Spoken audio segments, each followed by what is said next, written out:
Welcome back to my channel. आज बात तीर्थ गोपीकॉन के बारे में। ये कंपनी 2019 में बनी थी और कंपनी बिजनेस में है सिविल और इलेक्ट्रिकल कॉन्ट्रैक्ट्स के। और लेटेस्ट अपडेट ये है कि कंपनी की तरफ से कि कंपनी को एक न्यू ऑर्डर हाथ लगा है 454 करोड़ का, जिसकी वजह से इस कंपनी के शेयर में अच्छी खासी बढ़ोतरी देखी जा रही है। एक साल पहले ही ये कंपनी एनएससी में लिस्ट हुई थी और अभी इस कंपनी को एक न्यू ऑर्डर हाथ लगा है 454 करोड़ का। तो चलिए देखते हैं इस कंपनी के अभी तक के दिए हुए रिटर्न्स को, फंडामेंटल्स को, शेयर होल्डिंग पैटर्न को।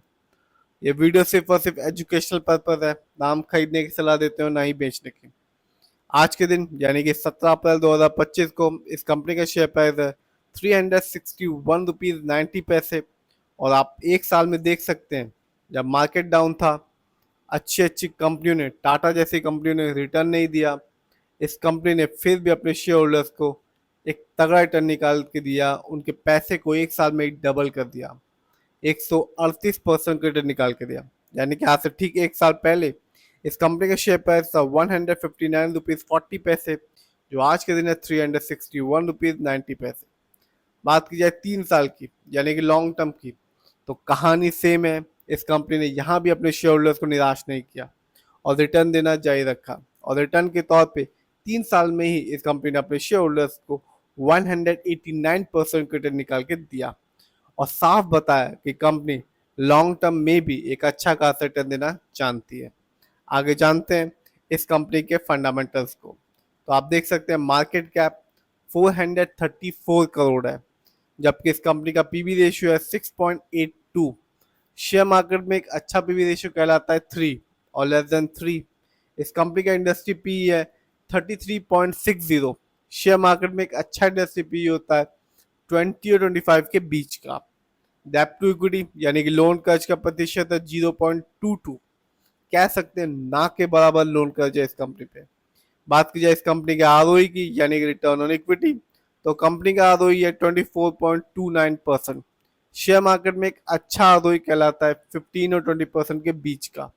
जब भी किसी कंपनी का आरओई हाई होता है या पॉजिटिव होता है, तो ये बताता है, ये दर्शाता है कि कंपनी हमारे पैसे को सही जगह इस्तेमाल कर रही है, जिससे हमेशा लॉन्ग टर्म में रिटर्न पाने की संभावना बनी रहती है। और जब भी किसी कंपनी का आरओई कम होता है या नेगेटिव होता है, तो ये बताता है कंपनी हमारे पैसे को सही जगह इस्तेमाल नहीं कर रही, जिससे रिटर्न पाने की संभावना कम हो जाती है। इस कंपनी का बुक वैल्यू है 53.06 और कंपनी का फेस वैल्यू है 10। जानते हैं इस कंपनी की फाइनेंशियल कंडीशन को, तो साफ देख सकते हैं 2024 इस कंपनी के लिए एक अच्छा साल साबित रहा और कंपनी ने रेवेन्यू के मामले में अर्न किया 105 करोड़, जबकि 23 में इस कंपनी का रेवेन्यू था 39.15 करोड़। बात की जाए ईयरली प्रॉफिट की, तो 2024 में इस कंपनी का ईयरली प्रॉफिट था 11.56 करोड़, जबकि 23 में इस कंपनी का ईयरली प्रॉफिट था 1.70 करोड़। जानते हैं इस कंपनी के नेटवर्थ को, तो 2024 में इस कंपनी का नेटवर्थ भी बढ़ गया, जो कि रहा 19.28 करोड़, जबकि 23 में इस कंपनी का नेटवर्थ था 8.20 करोड़। बात की जाए इस कंपनी के शेयर होल्डिंग पैटर्न की, तो प्रमोटर यानी कि इस कंपनी के ओनर्स का पैसा अपनी ही कंपनी में लगा हुआ है 64.34% का, जबकि दूसरे नंबर पर आता है रिटेल्स एंड अदर यानी कि हम लोग का पैसा इस कंपनी में लगा हुआ है 35.43% का, जबकि फॉरेन इंस्टीट्यूशन का पैसा इस कंपनी में लगा हुआ है 0.23% का। बात की जाए इस कंपनी की कुछ अच्छाइयों और कमियों के बारे में, तो कंपनी ने एक अच्छा return on equity track record बना के रखा है लास्ट 3 ईयर्स पे, जिसका परसेंटेज है 49.8%। जबकि कंपनी ने अपने डेटर्स डे को भी इम्प्रूव कर लिया है, जो कि है 177 डेज से 116 डेज में। कंपनी ने अपने वर्किंग कैपिटल रिक्वायरमेंट्स को डेज को भी कम कर लिया, जो कि है 82 डेज से 47.5 डेज में। बात की जाए कुछ कमियों के बारे में, कंपनी ने प्रॉफिट तो अर्न किया पर अभी तक अपने शेयर होल्डर्स को डिविडेंड नहीं दिया। यानी कि कंपनी ने, जब भी कंपनी को एक अच्छा खासा प्रॉफिट हुआ ईयरली या क्वार्टरली, प्रॉफिट का कुछ हिस्सा हर एक कंपनी अपने शेयर होल्डर्स के साथ बांटती रहती है, लेकिन इस कंपनी ने अपने शेयर होल्डर्स को डिविडेंड नहीं दिया। ये कंपनी एनएससी में लिस्टेड है। ये सब कंपनी एक साल पहले ही एनएससी में लिस्ट हुई थी और एक साल में इस कंपनी का हाईएस्ट शेयर प्राइस गया 774 रुपीज, और एक साल में इस कंपनी का लो शेयर प्राइस था 123 रुपये।